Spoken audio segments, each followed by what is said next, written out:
So October 2018, we initially got a notification that Hurricane Michael was headed our direction, and so we decided, we kind of talked back and forth, like, do we really want to leave? Like, is it worth it? And I don't know what triggered in us, but later that night, I think it was just kind of starting to get like real windy and real bad, and we're like, you know what, maybe we should go. Like, we'll just go up to Birmingham, which is where our son that has seizures had his doctor at, and so I was like, we'll just go up there, that way we're close to there.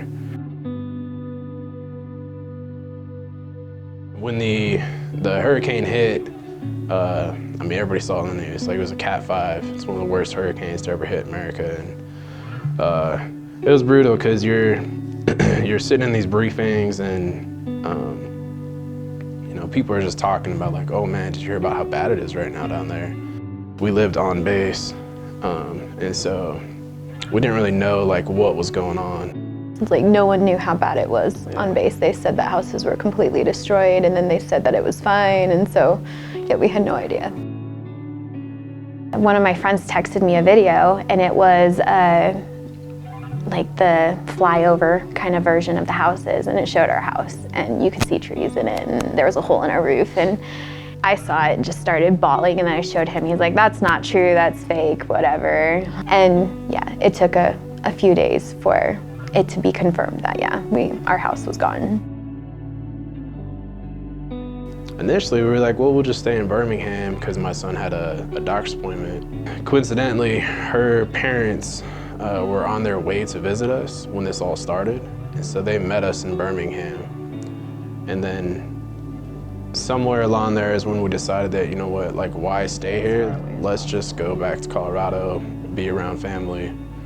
We went and stayed at her parents' house instead of getting a hotel, just because they had a basement and they said we could have it to ourselves. When we got in the house and we came downstairs to a bed that was full of toys and clothes and gift cards.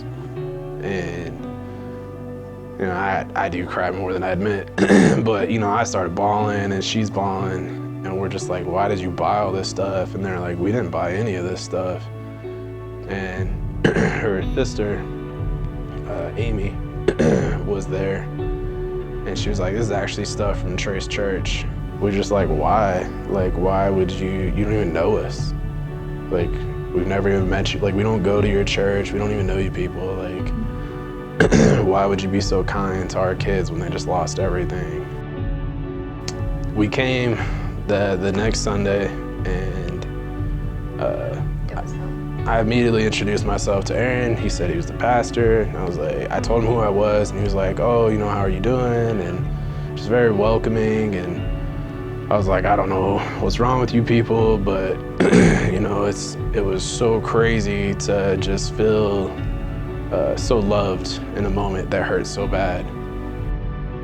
I know my sister has talked about Trace all the time, but we didn't live here, so it's not like we were really affected by it and stuff. And then it was crazy. We were just blown away by the generosity and people going out of their way to make sure we were comfortable. It was really nice getting connected and just kind of taking the focus off of ourselves, because we could sit there and pout about our situation forever, but instead we kind of turned it around to how can we help the church that helped us.